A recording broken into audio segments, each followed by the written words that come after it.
diluwis karing bawana langking batobat.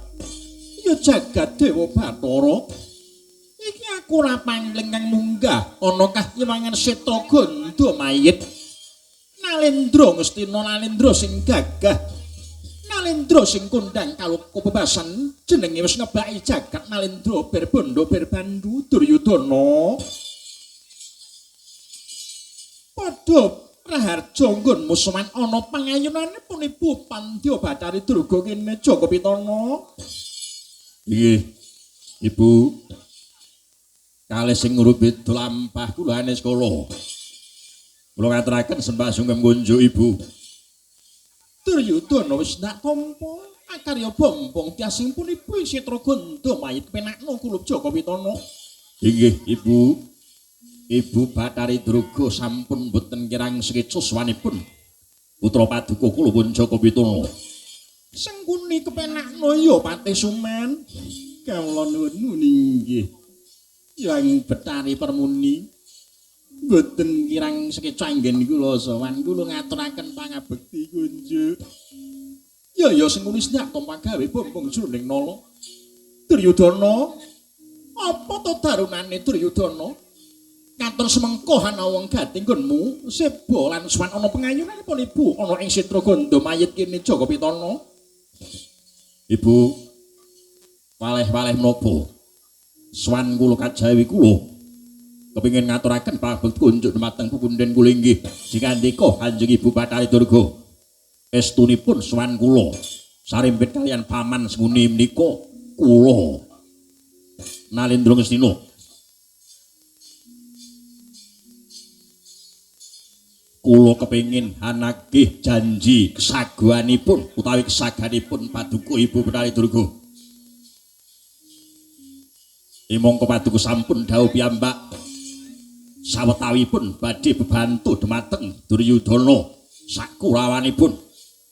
Supados ing bencang tumapaing Baratayuda Jaya binangun Duryudana menika unggul yudane.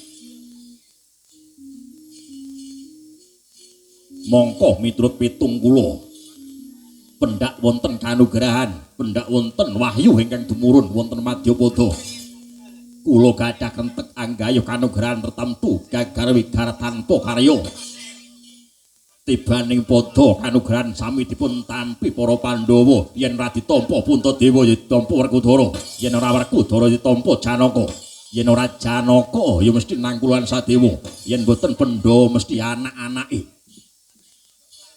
Menika sampun marambah makaping-kaping. Ibu mila ingkang menika umangsa bareng kalian paduka Kanjeng Ibu. Syaratipun menapa kemawon kula nderek uger bencang tumapaing Baratayuda Jaya binangun. Kula pengin nyemrapi bathange para Pandhawa lima.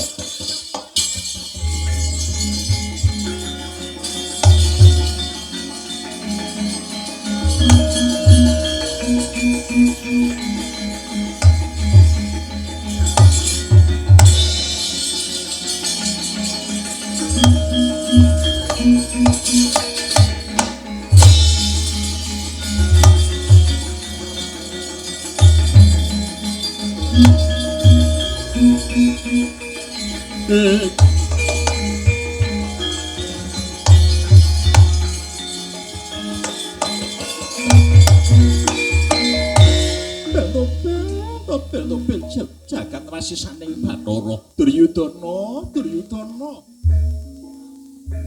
samendhang ora ana kang kecicir aturmu Duryudana kabeh kepara bener pancen panguwasaning dewa luwih-luwih ratuning dewa mono mban cindhe mban sinadan marang titah Madyapada mligine marang para Pandhawa lan Kurawa. Pandhawa timban nganggo cindhe, para Kurawa timban nganggo sinadan. Bener sing dadi atur kita, pendak ana kanugrahan mesti ana para Pandhawa sing bisa nggayuh. Duryudana sejatinipun ibu wis miwiti laku nggih. Sejatinipun ibu wis amiwiti laku. Jumbuhake sing dadi kesaguhanipun ibu nggonku sakmuto iki pengen bebantu lawan para Kurawa. Liripun kados pundi? Aku wis utusan Abdiku si Jaramaya supaya golek 1000 dalan. Bakune luwih dhisik kudu bisa ngringkihake marang daya kuwataning Pandhawa yen to Pandhawa mesti wis ringkih. Yen kepengin mateni para Pandhawa basan suwi banyu sinaring mesti kelakon Duryudana. Dados patuku sampun miwiti lampah. Aku wis miwiti laku njumbuhake kesaguhanipun ibu marang jeneng Sira Duryudana. Wah. Yen ngaten ngaturaken panuwun ingkang tanpa pindhan nanging Duryudana jer Basuki mawa beya. Jer Basuki mawa beya ngerti sing tak karepake Duryudana. Inggih. Sampun ngetos Kanjeng Ibu. Dasaripun ing ajeng kula sampun matur. Napa mawon ingkang paduka kersaken, syarat napa mawon ingkang paduka suwun. Waton kawujud gayuhanipun Duryudana. Kula badhe nyentikani. Kula badhe nyagahi tanpa ngangge raos wiki haringa.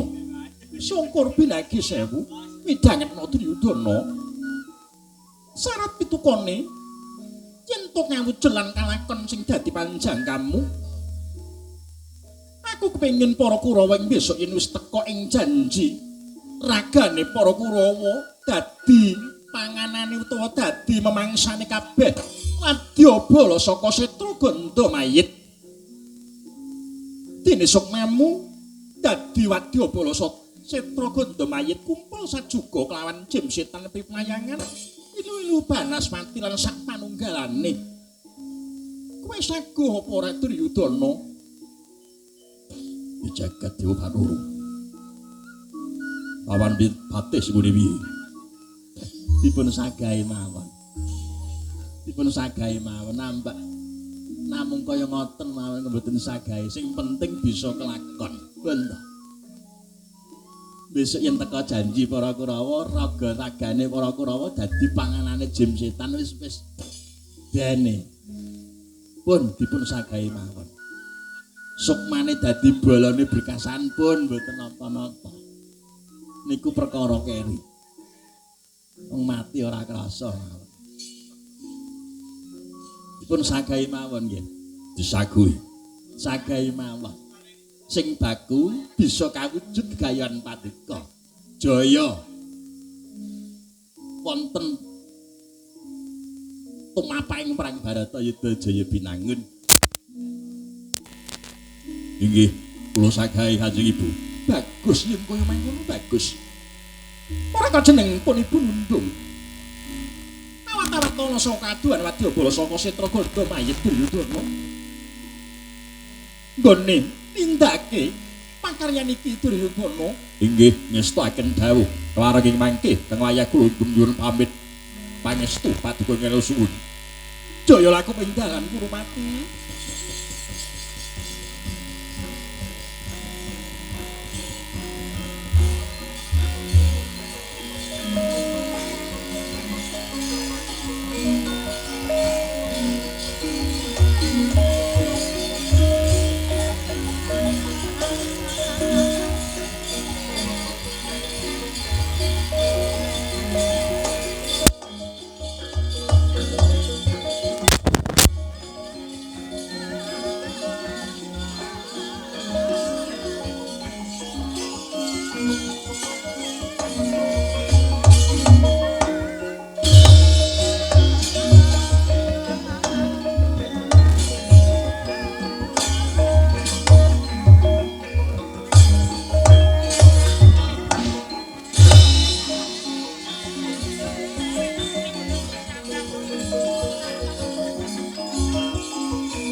sang sembah nireng ulun kaparapa ring sang marap ring ngarep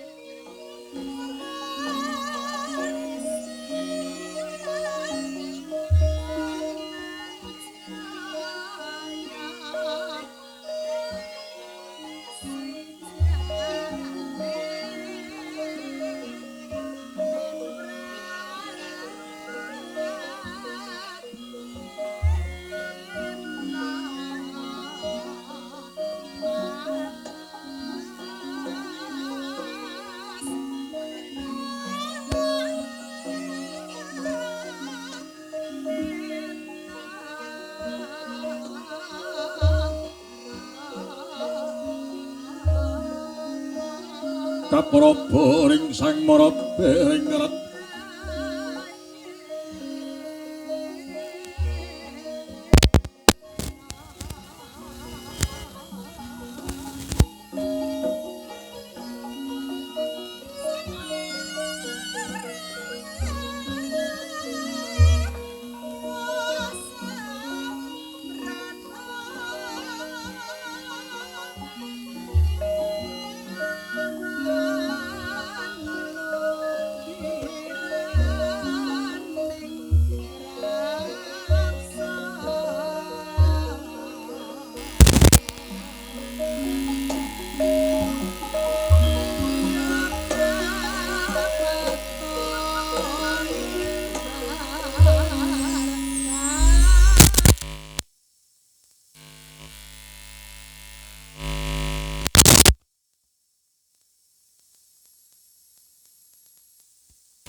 ring ngarep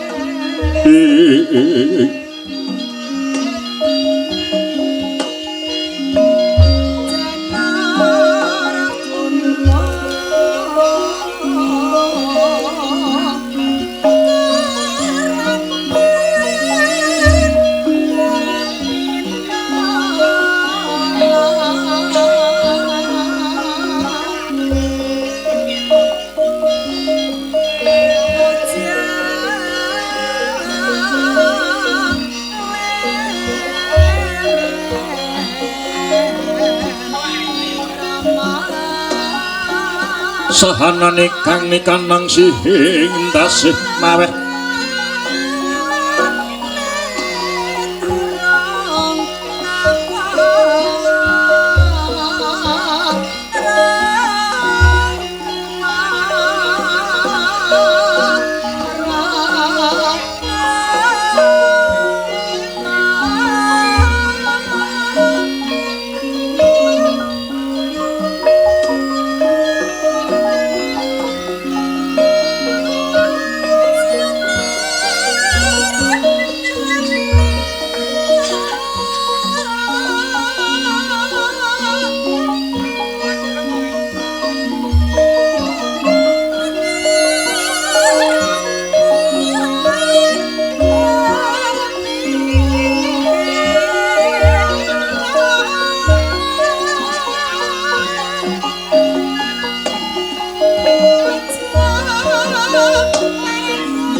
sahanane kang nikanang sihing tasih maweh buka sawegung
suhurep Data Pitana Narabaka wiparaning kandha sinartan pangesti luhuring kagunan lan angesti marang kuncaraning bebrayan hamiwiti lakon saratri kapiji saking serat Mahabharata anenggih jagating wayang Purwa ingkang dayane maweh pepadang labeting mriku sinung piwulang lan pralambang palupining agesang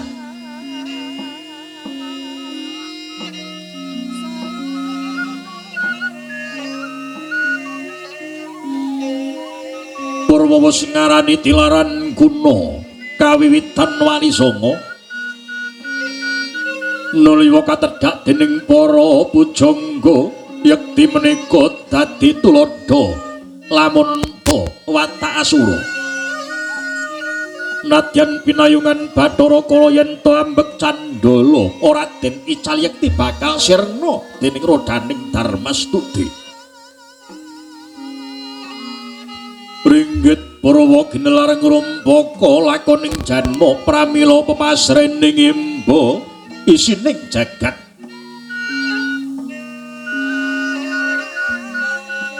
gelar kang binentang embane tawang nirada lan awang-awang debok kaesti minangka bumi blincong ingkang hanelayekti menika pasemon lakuning Surya Candra lan Kartika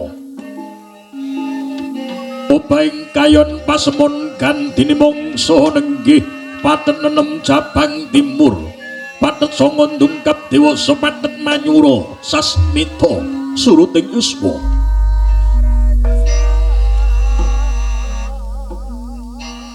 anyar kara nyaring mangsa palguna winduwadi hiwang pratangga pinanjer luhuring Pandhapa nenggih sasana sewaka ingkang minangka pambukaning carita gumelaring Praja Dwarawati ya Praja Dwarawaka Laksinanta dosana manisang katong ingkang minangka songsong agung menang ngembat pradata luhur yekti wisana pilahane dhewe yen to dewa awisik pandhita peparap ratu wenang hajejuluk sang nada jejuluk sang Mahaprabu Sri Bathara Kresna ya Prabu Padmanaba ya Kesawa Wasudewa Wisnumurti ya sang Harimurti nuju sajuga sang Prabu Bathara Kresna kepareng miyos tinanggil aning Pandhapa Agung sirna kamanungsani yaya sang Hyang Bathara Wisnu Angijawantah den hayapara apsari lasinentang kang kepareng caket denira mangarsa tuhu menika putra Werda Winasih saking kasatriyan Parang Garuda kekasih Raden Sambaya Raden Wisnubrata Swambung Muri pasibanipun ingkang raying Garbaraji kekasih Raden Setyaki ya Raden Tambakyuda begambar-ambar pasibane para mantri bupati lurah jajar sak panunggalan ingkang den pangarsani Prangka Dwarawati Patih Udawa dangu dereng wonten tengara badhe dawaing sabda katungka bareng jroning pasewakan mulat rawuh ingkang Rakana tumandur sang Sri Balarama kadada enggalih sang Prabu Kresna Manembrama dhumateng tamu agung ingkang agya sumewa walik pelok kantining swasana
kalanggihan gelar pantamun caratinon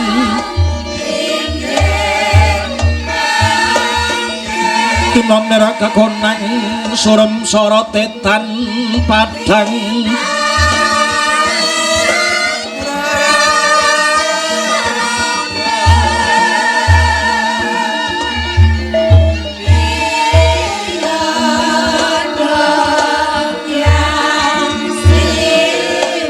surem sorotetan padang kasolan pacaring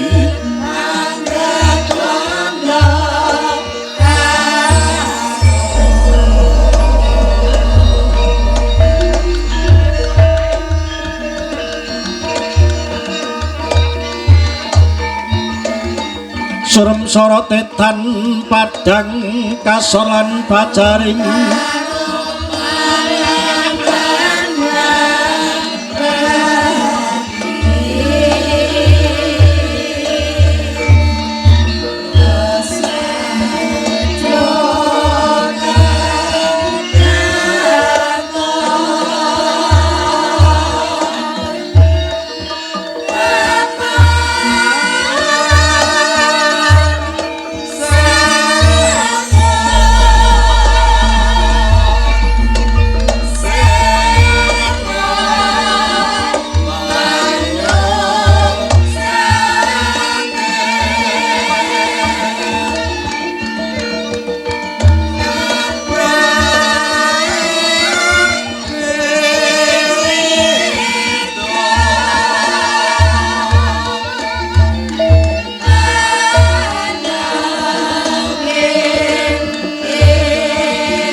kasolan pacaring purnameng gegono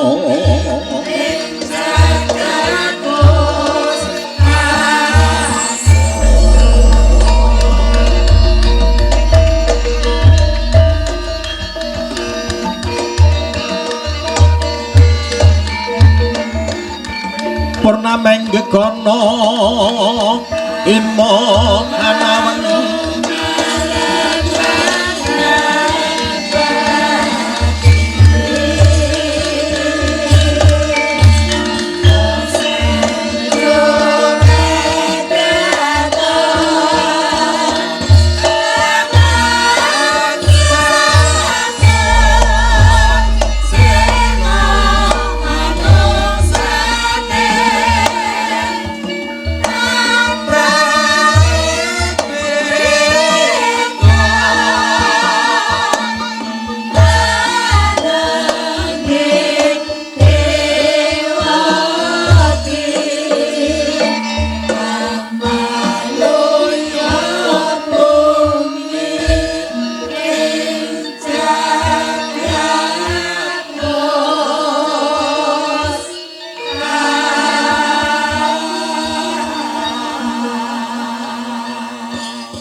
bicelangen nira sangar pati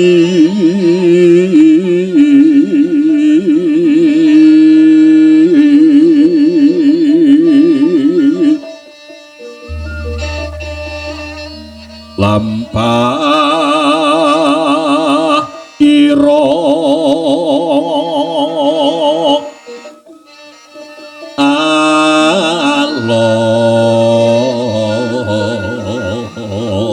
alon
Sari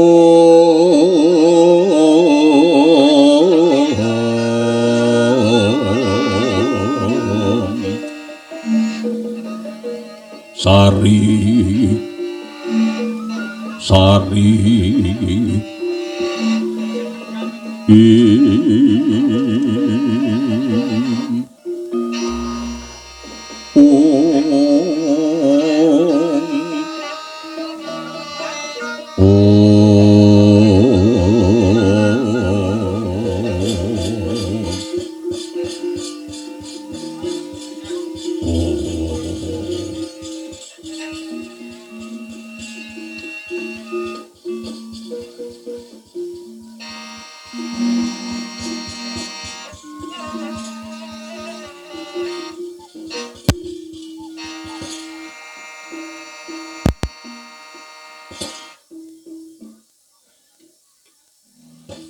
Iwang seksmono hangga diluwih.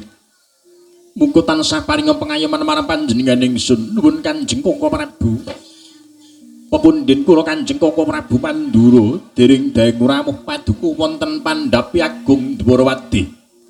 Rayinta ngaturaken pasegahan panakrami prembagi kunjuk wonten ngarsa paduka Kanjeng Koko Prabu ingkang katemben rawuh. Ya jagat ya Dewa Bathara, ora jagat pangestu ya Yayi. Asong pakurmat saka paduka Yayi Prabu Sri Bathara Kresna kang rumentah pun kakang ing Mandura tak tampani nganggo tangan kuloro. Ndak tampani nganggo tangan kuloro tak petekake ing pranaja kumalunging jangka lume bereng pepangkon amawah ora daging kayuwanan ora liwat Yayi Prabu. Pudyastutinipun kakang wae mara denage tampanana Kresna. Kawula nuwun muninggih Koko Prabu Gorawalaning pamundi kula kapundi wonten ing mustaka dados jimat paribih paring pangestunipun paduka Kanjeng Koko Prabu. Duh Koko Prabu mugi den kaprayogiaken anggenipun pinarak Koko Prabu. Yo Yayi kaya wis ora kurang kepenak pun kakang ngabiyantara dasare iki ana dina pasewangan agung. Kawula nuwun duh Prabu putra paduka mboten kantun wa. Kula pun sombong ngaturaken pangabekti kunjuk paduka Kanjeng Prabu ingkang ngatemben rawuh. Waladalah.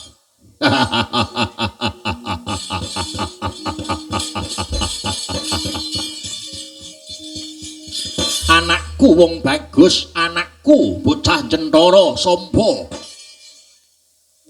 Tanyata sira kang bangkit amikat ring pangukut sira ngaturake pangabekti marang Punwa ing Mandura. Yo kula dadake bombong dasing Punwa ing Mandura sira kula ngaturake pangabekti pangestune Punwa mae mara gage tampanana kilat monggo.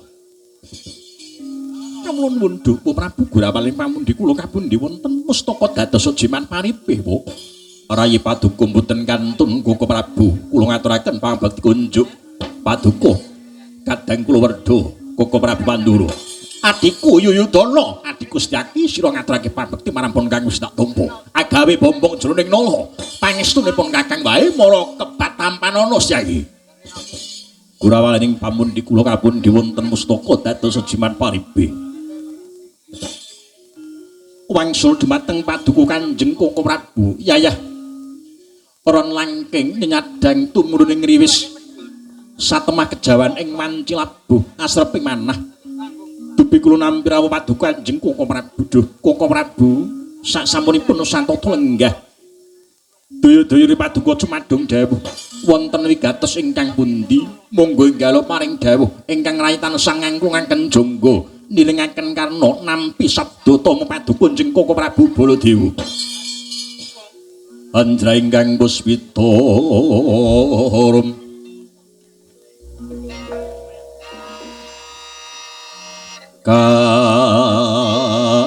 kasliring samirana mbre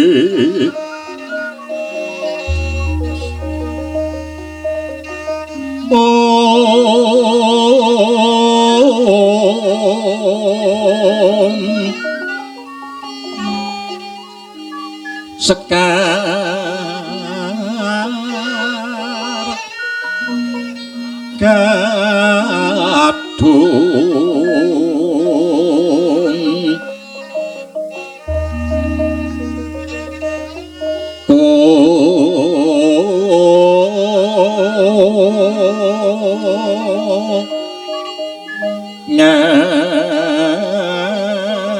ngas gandanyo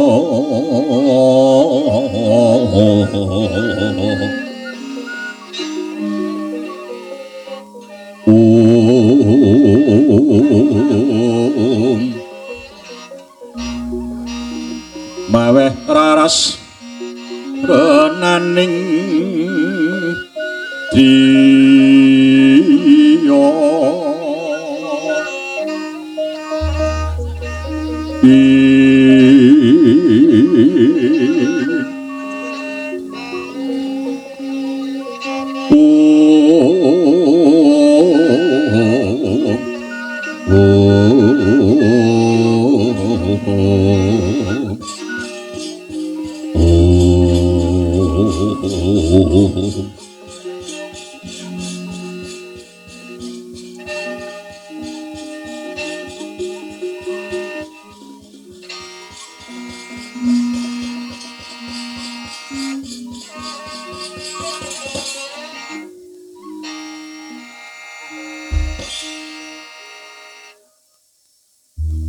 monggo Koko Prabu enggal paduka paring dawuh dumateng paduka ing Borawati ketingalipun semengko hanawung gati rawuh paduka benten kalian padatan ingkang sampun kepareng enggal paring dawuh ingkang raitan sengeng nglungaken jangga nilingaken karna nampi sabda tama paduka njeng Koko Prabu Yayi bener sing dadi dawuh pangandikane Yayi Prabu dulurku Taruna kang kanyatan dadi Nalendra Agung Binathara. Yayi, semengkanipun Kakang Baladewa kang sepisanipun Kakang kepengin ngaturake alam oneng alam kuwi tembung lawas oneng kuwi kangen. Dene Kang angka loro sawetara wancipun Kakang ora nguningani gumlaring praja Ndhuwuradi kene wah bombong jroning tasingpun Kakang Baladewa bareng nyumrupi kahanan ing Praja Ndhuwuradi katone padha ayem tentrem kawulane dasare adoh saka rubeda kamula nuwun inggih awit mundi berkah pangestunipun paduka Kanjeng Koko Prabu kados pengaten kawontenanipun Praja Ndhuwuradi dene Kang Wekasan sumengkanipun Kakang Baladewa ana ngarsane Siadi Yayi pun Kakang bakal suka uninga marang paduka adikku kang jumeneng Nalendra Agung Binathara. Sumrupa Yayi pun Kakang dina iki nampa ya kuwi cobaning Gusti Kang Maha Kawasa lire. Negara Mandura wis sakwetara wanci keparak pagering gedhe. Negara Mandura ketaman pagebluk mayangkara. Akeh para kawulaning senegara Mandura kang esuk lara sore tekaning pati sore lara esuk tumekaning lampus akeh pambudidaya akeh srana lan pambudidaya kang wis ditindakake para sentara praja Mandura bebasan tepung gelang nggone ngupadi sarana supaya negara Mandura enggal bangkit walaya jati temah mulya uwal saka suker saged nanging mbok menawa wis dadi keparing Gusti Kang Maha Kawasa akeh pambudidaya mau sawiji wae ora ana kang bisa bangkit maloyake wiya dening praja Mandura wah satemah pun Kakang jibeg jroning penggalih nuju tengahing ratripun Kakang manekung puja Bratana Sanggar palanggatan negara Mandura nyuwun pituwun Gusti Kang Maha Kawasa mungguh nganggo cara lan srana apa supaya Mandura manggih ya kuwi uwal saka Sukerta iki katampa pamintanipun Kakang Baladewa katitik ana wangsit kang ndak tampa pun Kakang nampa wangsiting dewa kang linuwih yen to negara Mandura bisa uwal saka Suker Sakit walaya jati temah mulya uger disajeni kelawan pusakane Nalendra kang wenang sinebut Bathara dewa kang wenang andum kabagyan ya kuwi Nalendra Ndhuwurwadi Adikku ya kuwi Paduka Sri Bathara Kresna. Wah, lega tyasingipun Kakang Baladewa paring pun Kakang nampa wangsit kang kaya mangkono. Paribasan dina iki pun Kakang tak jangka sepisan nggonipun Kakang. Nitih tityanipun Kakang Gajah Kyai Puspanta. Enggal ngabiyantara marak suwan ngersane Jadi. Yayi. Kaya wis ora kurang gamblang. Kaya wis ora kurang cetha sing dadi wigatipun Kakang suwan ana pangarepane Jadi. Pun Kakang njaluk tulung ya dipun Kakang njaluk tulung. Pun Kakang nyuwun ya kuwi sanjata pitulungan Paduka Yai Prabu Sri Bathara Kresna. Ana lilaning panggalih Paduka. Dina iki pusakane Jadi kembang Wijaya Dimulya ndak ampil ing sawetara wanci supaya enggal wal saka suku saged negara Mandura.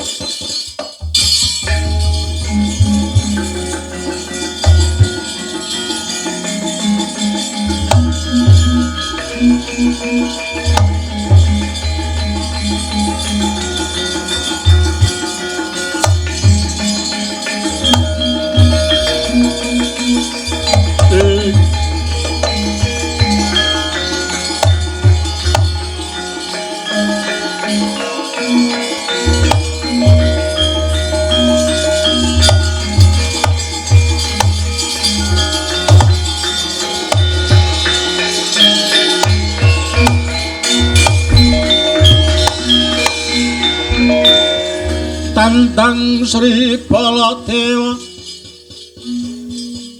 nanggalanira pinusti mungguing sewandana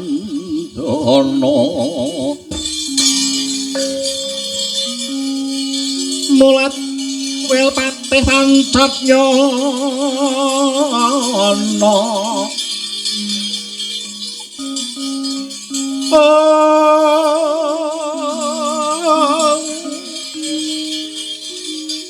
magot madyaning raneng kono apa muk pindho dwirata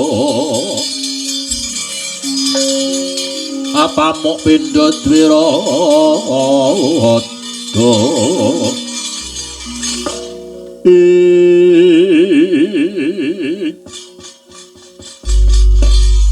yo jagat yo Dewa Bathara dados ing mangke negari Mandura ketaman ing jagat pagebluk mayangkara kenging cobaning Gusti Kang Maha Kamasa Kaka Prabu. Yo bener sing dadi dawuh pangantikane Yai Prabu Sri Bathara Kresna cetha banget pun Kakang ing nggonipun Kakang suka katrangan ulusane Jadi mungguh lakon kang sinandhang pun Kakang lan para kawula negara Mandura. Wah mesake banget para kawula ning senegara Mandura dina iki padha kuru-kuru kabeh. Padha kuru anggagang aking paribasan mung kari balung karo kulit. Padha cowong-cowong, pucet-pucet. Eneng raine sing ijo barang ngene. Awit negara Mandura ketaman ing jagat cobaning Gusti Kang Maha Kamasa uwal saka Sukerta iki waton disajeni kelawan pusakane Jadi ya kuwi kembang Wijaya Dimulya. Kaka Prabu piye? Nyun pangapunten, mboten kok nami kula badhe andaga reh perintahipun Kadang Werda menika mboten namung ing mangke kula kaget sareng Paduka dawuh negari Mandura ketaman ing jagat ingkang mangka kalih Paduka ngertos piyambak kembang Wijaya Dimulya menika sanjata kadewatan.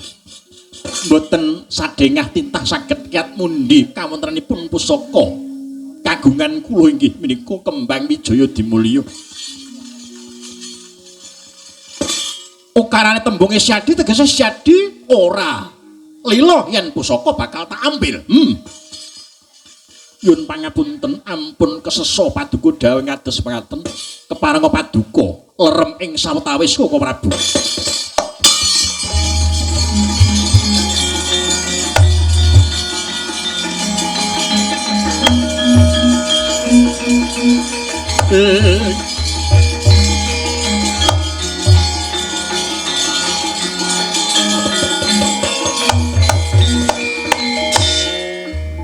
Samba kelawan Setyaki kawulun wonten pangendika Rama Dewaji wonten dawuh Maha Prabu. Gedher njaba kae sajak ana tamu kang bakal munggah ana Sitinggil mala denage kono matono tamu kang ketemben teko iki Samba ngestakaken dawuh paduka Kanjeng Rama Prabu ngestakaken dawuh paduka Kanjeng Koko Prabu.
Sritenon paselakan kebak busana maneka warna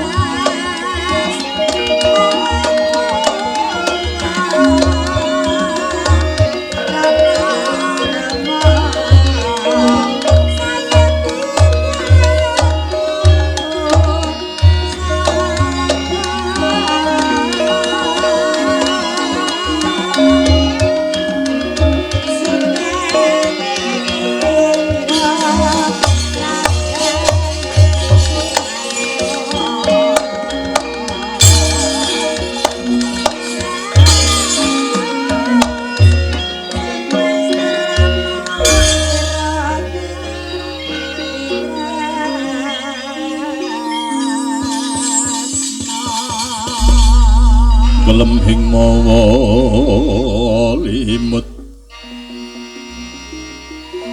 kalamatan jroning alam kanyut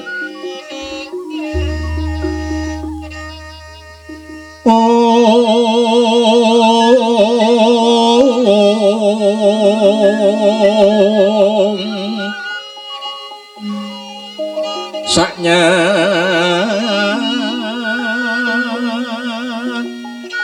taniku kanyatan kaki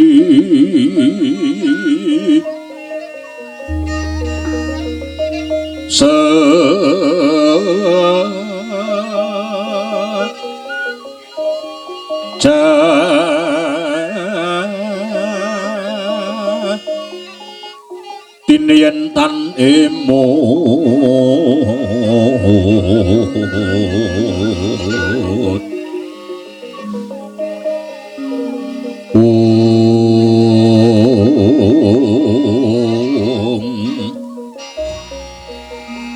sayak tinetan bisa momor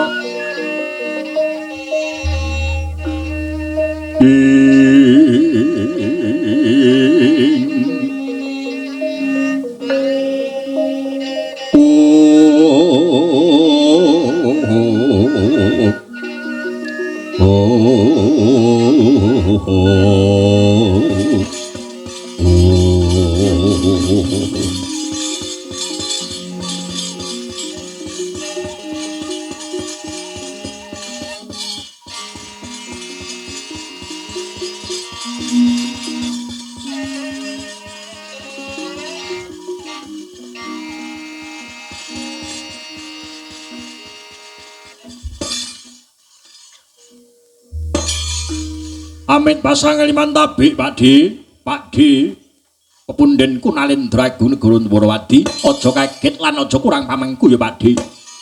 Anakmu aku ing Randuk Gumbala aku si Bambang Antasena kang sowan ana pangarepane Paduka Pakdiku Prabu Kresna. Yo jagat yo Dewa Bathara yo kulup anakku wong gagah anakku wong santosa. Antasena Padha Harja sowanmu ana Praja Ndwarawati kene inggih Bambang Antasena. Ya Pakde. Awit mundi berkah pangestune Paduka Pakde Prabu Kresna kalis ana beda. Hanes kala sowanku ana negara Ndwarawati. Basaku tumrapuk marang Paduka Pakde Kresna. Ya Antasena wis ndak tampa karya bombong jroning nala kepenakna sowanmu inggih Antasena. Ya Pakde wis ora kurang kepenak anggonku swanana ngarsa Paduka Pakde Prabu Bathara Kresna. Wah, ya jagat ya Dewa Bathara jagat pangestungkara. Layak manuke prenjak ganter-ganter. Manuke prenjak ganter-ganter ana wit ringin kurung ngarepan. Jebul asung sasmita yen to dina iki ana dayoh. Wah.